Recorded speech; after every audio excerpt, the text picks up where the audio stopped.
नमस्कार, मैं हूं रिंकी वाजपेयी। आप देख रहे हैं फोकस न्यूज 24x7। हमारा उद्देश्य है जनवार्ता पर फोकस, जिससे हमारी टीम है आपके साथ सच्चाई को सामने लाने में हम तैयार हैं। आइए रुक करते हैं अगली खबर का। मेरी राधा रानी का जिसने गाया है होगा के बिहारी उसे अपना बनाया है।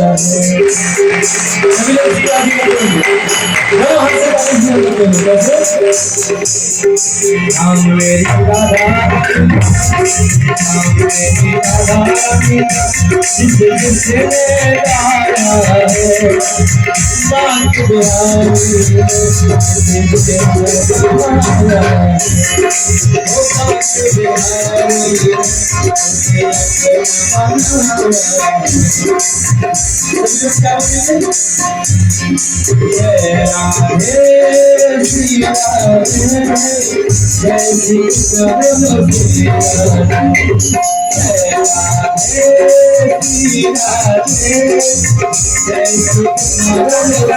भारत के देश की पुराण सर्वग्रंथ कहा रघुपति भगत के विनाश होते नाम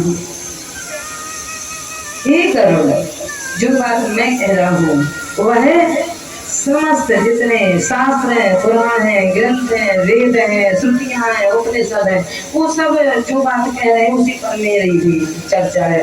यानी जो बात मैं कहने जा रहा हूँ उस पर सबका एक मत है, चाहे पुराण हो, चाहे वेद हो, चाहे शास्त्र हो, श्रुति पुराण सब ग्रंथ कहानी, लेकिन रघुपति भगति के नाम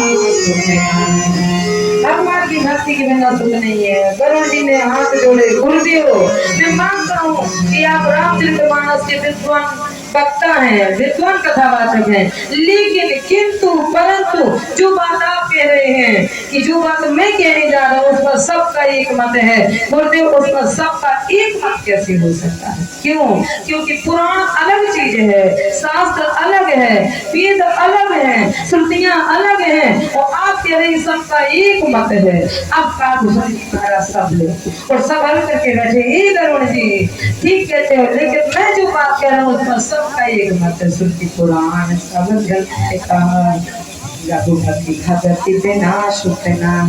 मैं मानता हूँ कि धर्म के मामले में अलग अलग हो सकते हैं, लेकिन महाराज जो बात मैं कह रहा हूँ रघुपति भगति विनाश होना है। धर्म के मामले में पुराण अलग हो सकते हैं, शास्त्र अलग हो सकते हैं, वेद अलग हो सकते हैं, श्रुतियां अलग हो सकते हैं, उपनिषद अलग हो सकते हैं, लेकिन जो बात मैं कह रहा हूँ उस पर सबका मत एक है। रघुपति भगति विनाश रघुपति भगति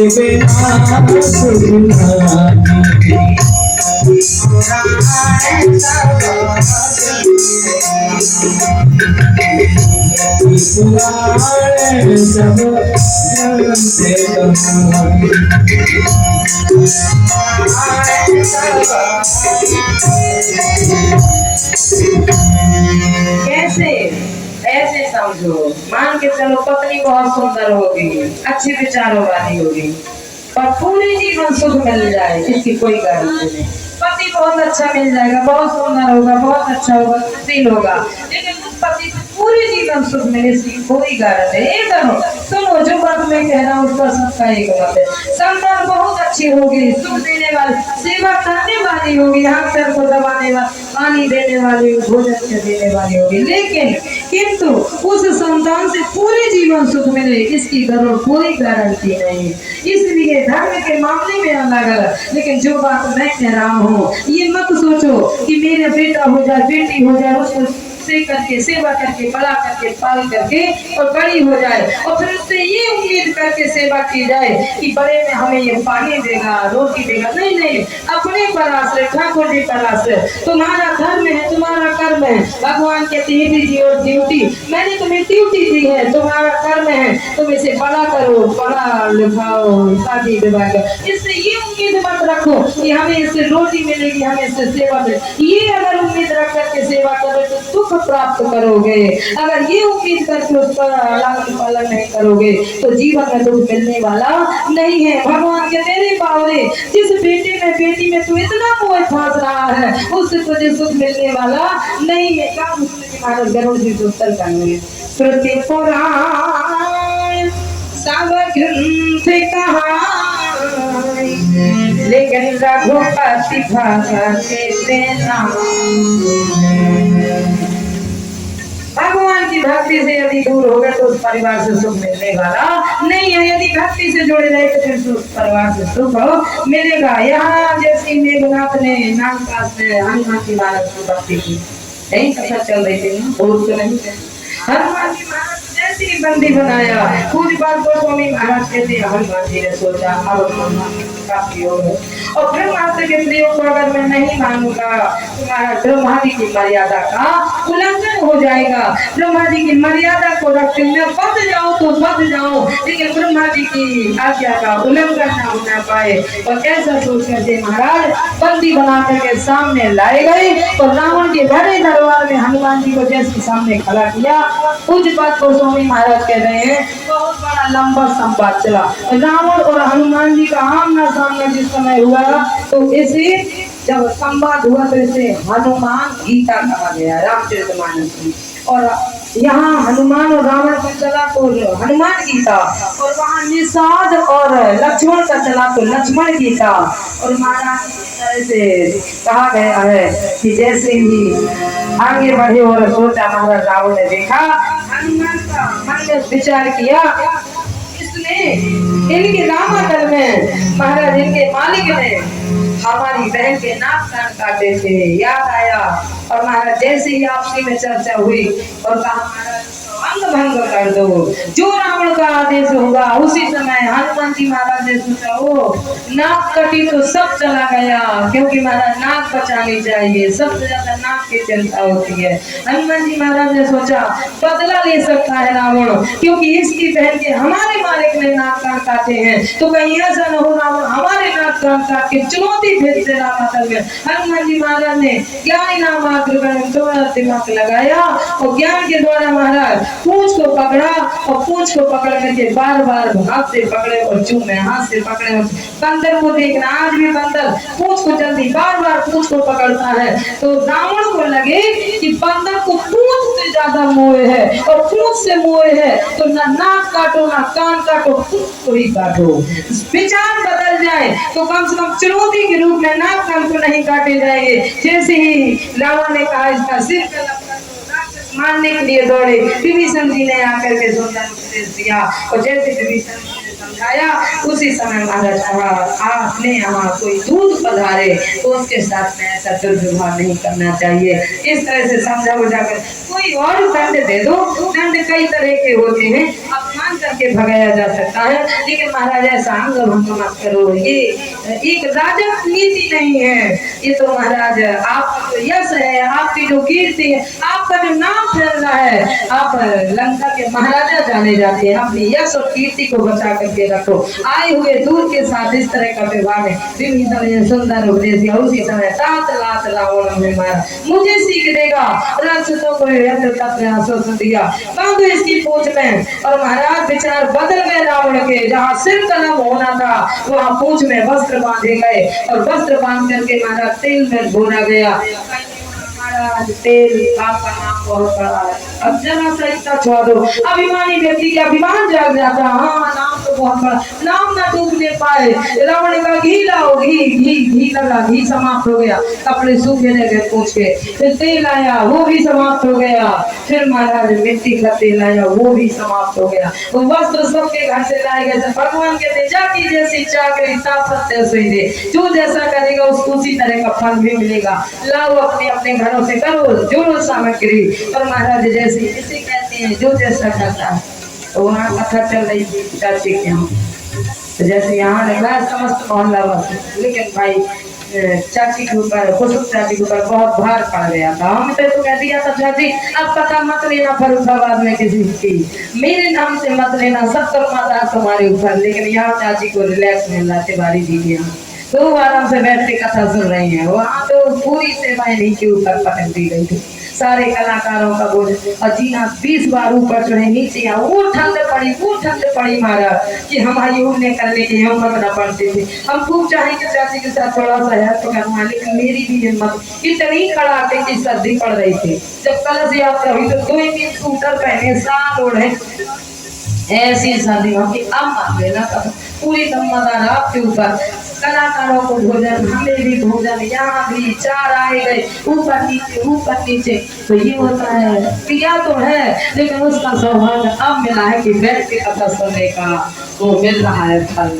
तो कहते हैं जाकी जैसी चाकरी तापत जैसे दे, जो जैसा करता है उसको वैसा मिलता है। आज बैठ करके कथा सुन रहे। एक वो दिन था कि भागे फिरते थे, अब कलाकार आने वाले, चाय बनाओ, नाश्ता बनाओ, फलाहार वालों को फलाहार, भोजन वालों को भोजन। अरे जीवन और बहू तो सब जानती है मास्टर है, तुम्हारा रबू कैसे कर पाएगी, तो सारा काम पूरा काम देखो।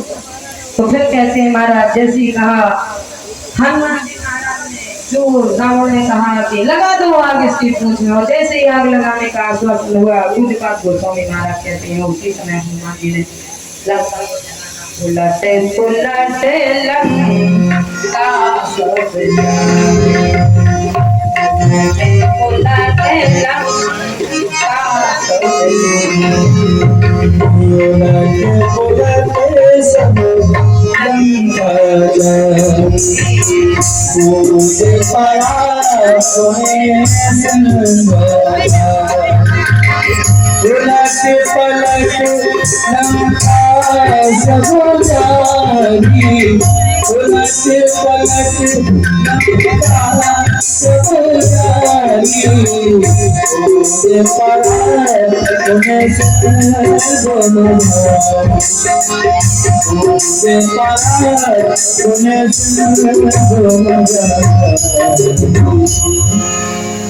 अच्छा लंका को जलाया नहीं हनुमान जी ने, यानी उलट लंका सब जा रही। जैसे ही लंका को उल्टा और पलटा तो शनि की दृष्टि बदली, और शनि की दृष्टि जब पड़ती है तो महाराज ऐसे ढहीने लग गए, 7:30 लग गया, पूरी लंका अपने आप काली पड़ गई। जैसे ही शनि की दृष्टि पड़ी उलट लंका सब जा रही, पूछ बुझाई कोई धरी लग रूप बहो, जनक सुता के आगे भाई हम और हनुमान जी भगवान जाकर के मैया के सामने प्रणाम किया।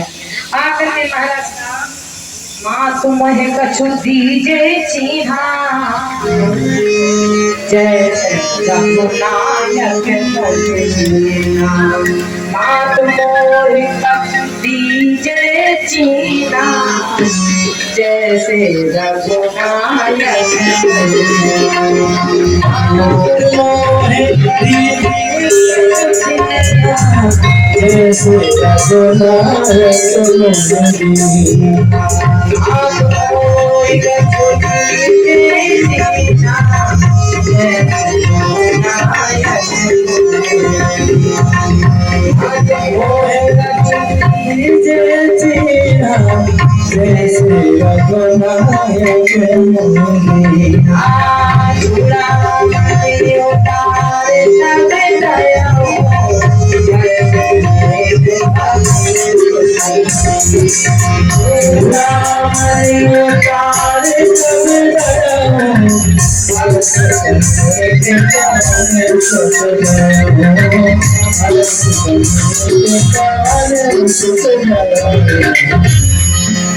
जैसे हनुमान जी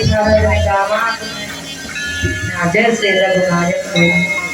अब मैं वहाँ की पहचान लाया तो तुम्हें भरोसा होगा, तुम्हारे यहाँ से ले जाओ तब ना भरोसा होगा वहाँ राम जी को। भरोसे वाली चीज दीजिए। कुछ बात गोस्वामी महाराज कहते हैं चूड़ामणि किसकी कहा है? चूड़ामणि होती है बेटी, जो मांग बेटी लगाई जाती है, अपने यहाँ नहीं लगाते हैं, लगानी चाहिए। प्रथम सरकार चूड़ामणि होता है, गले के मंगलसूत्र को मंगलसूत्र नहीं कहा गया, शास्त्र कह रहा है गलत है मंगलसूत्र। जो लोग कहते हैं मंगलसूत्र पहनना चाहिए, अपने यहाँ मंगलसूत्र कहा गया मांग बेटी को। और परिभाषा समझो, मंगलसूत्र इसलिए मांग वेदी को कहा जाता है। आज भी आप छत्तीसगढ़ में जाइए, माला गले में हो चाहे ना हो, लेकिन मांग वेदी आपकी सब औरतों के मांग में मिलेगी। सुहागिनों बिहार चले जाएंगे, बैतूल चले जाइए, आपको मांग टीका मिलेगा। गले में माला हो चाहे नहीं, माला से कोई लेना देना नहीं। बेदी 70 साल की सुहागिन औरत होगी तो भी मांग वेदी लगाएगी। वहां का ये नियम है, क्योंकि शास्त्र कहता है चूड़ामणि उतारे तब दयो।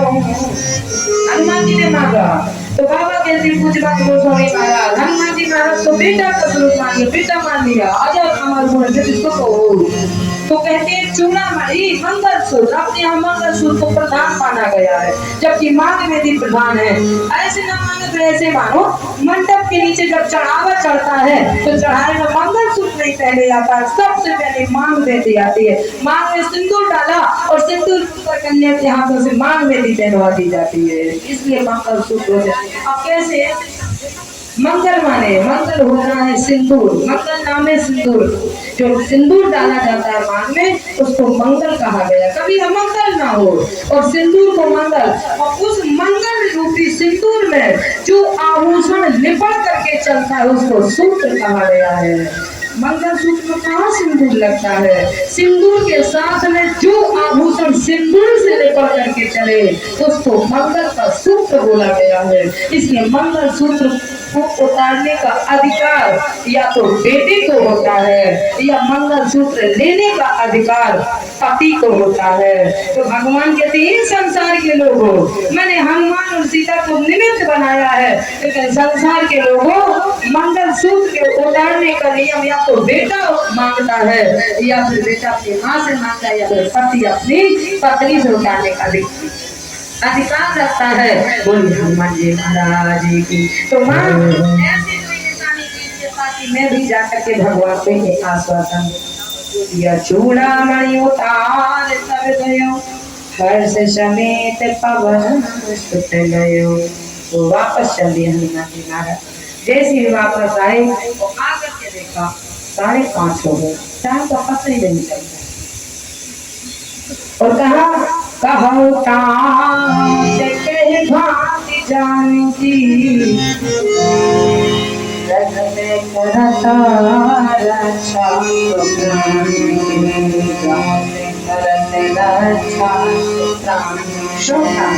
स्वयं के प्राणों की रक्षा सीता कैसे करती है? कहो तो अब बताओ, वहाँ पे आए हो उसी समय हनुमान जी बात करता है सीता के हाथी पे पनत से साना, ओ सीता के हाथी पे पनत से साना,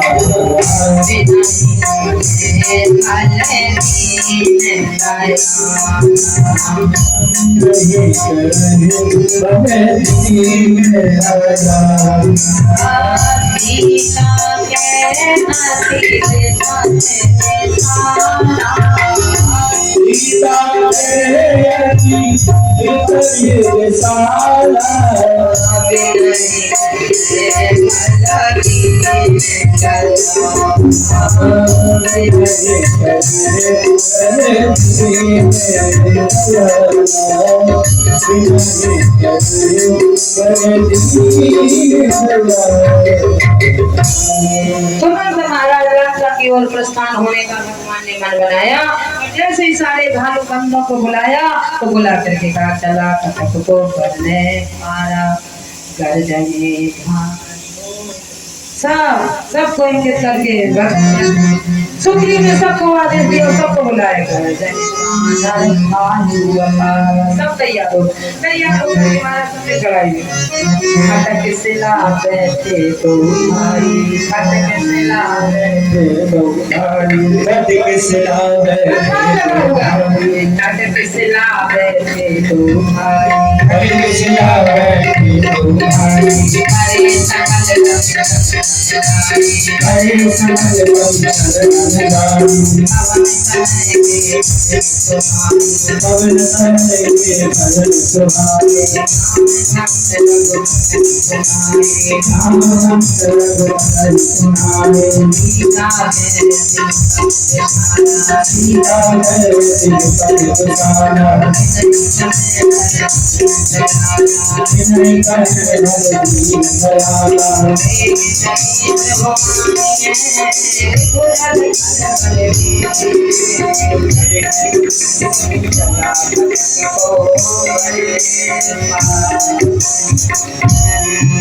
सब तैयार हो गए, धूमधाम से तैयारी लगाई गई।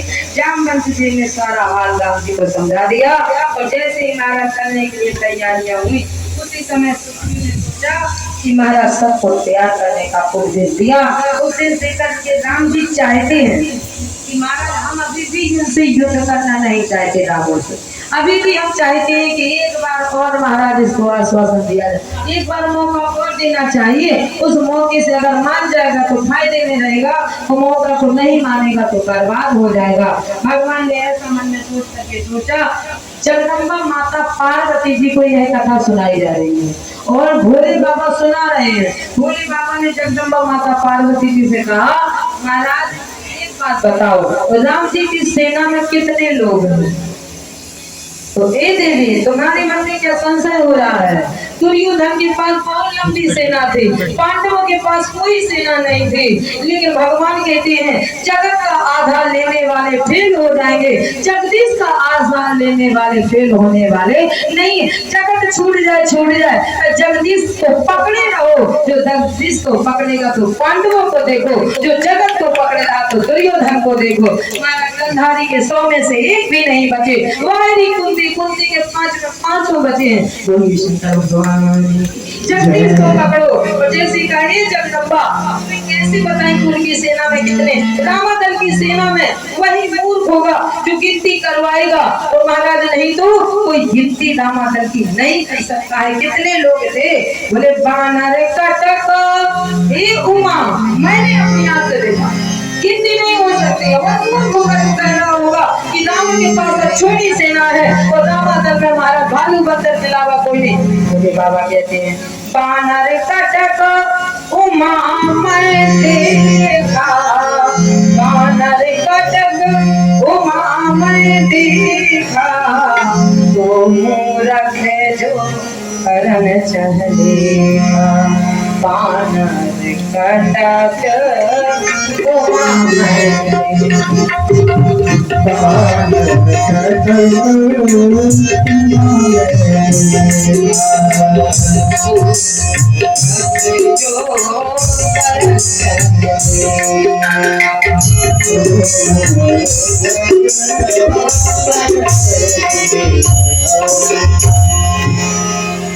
अब गिनते कटक का कटक जानते हो? कटक भीड़, हमारी दादी कटकई शब्द उपयोग करते हैं। कटक का कटक भाई दिवाली थे हमारे यहाँ, जो हमीरपुर की जो दिवाली होती है वो दिल कटकी। महाराज दिवाली में पूछो दिवाली में कौन कौन था, कितने लोग थे, तो दादी भाई से भी कहती कटक का कटक। ना जाने किस किस कहाँ से आए थे, कटक का कटक दिवाली में था। दिवाली इतनी नाची गई कि अब किसको बता दे, कोई अता पता नहीं। कटक भीड़ की भीड़, कटक भीड़ से भी जोड़ा जाता है। बाबा गोसाई महाराज ने सब जगह की भाषाओं का प्रयोग किया है, कहीं की भाषा नहीं छोड़ी है। देशमुख पर्वत नीराई, अंग्रेजी भी, हम अंग्रेजी में जीरो, हम अंग्रेजी में जीरो न होते हीरो होते तो यहाँ न होते। बोलिए हनुमान जी महाराज जय। गणित में भी जीरो, अंग्रेजी में भी जीरो, तो करना भी क्या है? भगवान को अंग्रेजी और गणित पसंद ही नहीं है, भगवान को तो संस्कृत पसंद है। देववाणी से भगवान जल्दी प्रसन्न होते हैं। भगवान तो ये भी कहते हैं, महाराज एक ने कहा भगवान शायद छोटे लोगों को पसंद करना, भगवान बड़े लोगों को ना, भगवान पंडितों से पसंद होते ना, भगवान ब्राह्मणों से होते हुए पसंद ना, तो भगवान दानियों से पसंद होते। बोले ना भाई, तो भगवान राजा से पसंद होते ना। भगवान तो वो है कि महाराज चाहे छोटा हो चाहे बड़ा हो, ठाकुर जी के तो कहते हैं, चाहे पाठ करने वाला हो, चाहे 18 पुराणों का विद्वान हो, भगवान कहते मैं ये नहीं देखता हूँ कि ये 18 पुराणों का पारंगत है, ये विद्वान है कि ये मोड़ के कि ये छोटा है कि ये बड़ा है। मैं तो महाराज ढीलों में कहाँ वेद पढ़े। फूल भी लोग अपने पास में बैठा रहे। ढीलों में कहाँ, पंकज भालू ने कौन सा वेद पढ़ा है? ढीलों में कहाँ वेद पढ़े, सब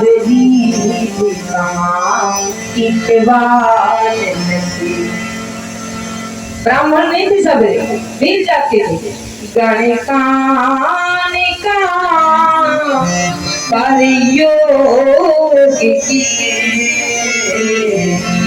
पर राम चरण पूजा, पर राम चरण पूजा। भगवान कहते मैं तो भाव देखता हूँ, मुझे इससे लेना देना नहीं है कौन बड़ा है कौन छोटा है, मेरे यहाँ तो सबकी स्थान बराबर है। ठाकुर जी ने जैसे महाराज कहा जाकर के सेना को तैयार किया, तैयार करके महाराज शुक्री जी ने आदेश दिया। राम जी ने उसी समय सेना को तैयार किया और लंका पर चढ़ाई करने के लिए आदेश दिया। जैसे ही लंका पर चढ़ाई किए तैयार हो गए, समुद्र के किनारे महाराज सेना का पड़ाव डला, रामांडल का पड़ाव डला और सेना की सारी महाराज अपने अपने पड़ाव में अपने अपने स्थान पर बैठ करके सोच रहे। उसी समय विभीषण जी महाराज का आगमन हुआ। विभीषण जी अपने भाई रावण के सताए हुए तात लात रावण को मारा, काहे पद हाथ में मंत्र विचारा, मैंने कुछ अच्छी सीख दी, उसी पर मुझे लात मार करके भगा दिया। और जैसी महाराज अब तो मैं तुम्हारी शरण में आया हूँ, रावण को समझाया सीता वापस कर दो, नहीं मानी विभीषण की बात को। जिसका समय खराब होता है वो अच्छी लोगों की बात नहीं मानता है। अब जब समय ही खराब आ गया तो विभीषण ने सोचा काहे तो अपना क्यों, समय समय की बात है, समय हो तो बलवान। जब समय खराब आता है तो रावण ने भी लात मार करके विभीषण को भगा दिया और महाराज चले जाओ यहाँ से। जैसे विभीषण जी ने भागना शुरू किया, रावण ने विभीषण को रामादल में विभीषण जी आकर के महाराज को भी अपने बात सुनाई। विभीषण महाराज ने राम जी के चरणों में आए हुए चरणों को पकड़ा और राम जी ने जैसे से उठा करके महाराज तिलक किया विभीषण जी का। लोगों की नजर में ये आज का युद्ध होता है तो भाई को खूब थोड़ा तोड़ी में तैयार रहते हैं कि इसको तोड़ो उसको तोड़ो, दोनों का आपस में झगड़ा होगा तो फिर हमें इसके घर पे आदान प्रदान हो जाएगा, हमें कुछ मिलने स्वार्थ लाभ करें सब प्रीति। कुछ चाय होती है बगल वाले से तो तोड़ा फोड़ी करवा। राम की मर्यादा पुरुषोत्तम राघवेंद्र सरकार को कोई धन का लोभ नहीं, कोई सिंहासन का लोभ नहीं। जैसे विभीषण आया तो ये संसार के लोग वही समुद्र का जल लिया और विभीषण जी का तिलक कर दिया। लोग ये ना कहने पाए कहीं सिंहासन के धोखे तो नहीं राम जी युद्ध करवा रहे हैं। और विभीषण को वही राजा बना दिया समुद्र के किनारे। जैसे महाराज तिलक किया उसी समय महाराज आकर के विभीषण का तिलक करके समुद्र कैसे पार किया जाए बैठ करके चर्चा होने लगी। समुद्र को पार कैसे किया जाए और जो महाराज बैठ करके चर्चा हो उसी समय एक शत्रु का भाई है रावण और एक स्वयं का भाई लक्ष्मण। राम जी को लगा अगर मैंने, लक्ष्मण कह रहे हैं कि भैया बाण उठाओ और समुद्र को सोख लो और लंका पे चढ़ाई करो, और विभीषण जी क्या कहे संत है, संत कह रहे हैं महाराज क्षत्रिय बात माने, भगवान क्षत्रिय है लेकिन एक संत की बात को माने ब्राह्मण की। वो भले ही कैसा हो, शास्त्र कहता ब्राह्मण चाहे जैसा हो, चाहे अंगूठा टेक हो, ब्राह्मण का सम्मान करना चाहिए। भगवान मर्यादा पुरुषोत्तम राम होकर के एक निशाचर पंथ के ब्राह्मण का सम्मान कर रहे हैं। ब्राह्मण को कैसे या न मानो तो श्रीमद् भागवत महापुराण में कृष्णम वंदे जगत गुरु भगवान कृष्ण सुदामा का कैसे सम्मान करते महाराज। मुंह से सुदामा जी के पैरों को कांटों को निकाल, ब्राह्मण कैसा भी हो उसका सम्मान करना चाहिए महाराज। जैसे ही कहा विभीषण जी ने नहीं सरकार मैं तो चाहता हूँ कि आसन बिछाओ और आसन बिछा करके इससे प्रार्थना करो और समुद्र से प्रार्थना करके रास्ता मांगो। ये संत की भाषा है, संत हमेशा शुभम मार्ग बताएगा। लक्ष्मण जी कम आ गए और भैया भी किसकी बात में आ रहे, मैं कहता हूँ कि समुद्र को सोखो। वाह राम जी मर्यादा पुरुषोत्तम राम को लगा अगर मैंने अपने भाई की बात को मान लिया लक्ष्मण को तो विभीषण के दुख हो जाए। जाएगा कि मैं तो वैसे भी सताया हूँ। आखिरकार राम जी ने अपने भाई की बात को माना। वाह मर्यादा पुरुषोत्तम राम जी ने लक्ष्मण की बात को काट दिया और महाराज विभीषण की बात पर आकर के आसन बिछाए और आसन बिछा करके महाराज समुद्र से रास्ता मांगा और जैसे ही समुद्र से रास्ता मांगा पूज्य गोस्वामी महाराज कह रहे हैं विभीषण की बात को मान रहे हैं, लक्ष्मण की बात को नहीं माना राम जी ने, सगे भाई की बात को नकार दिया और एक शत्रु के भाई की बात को मान करके आशा लगाए।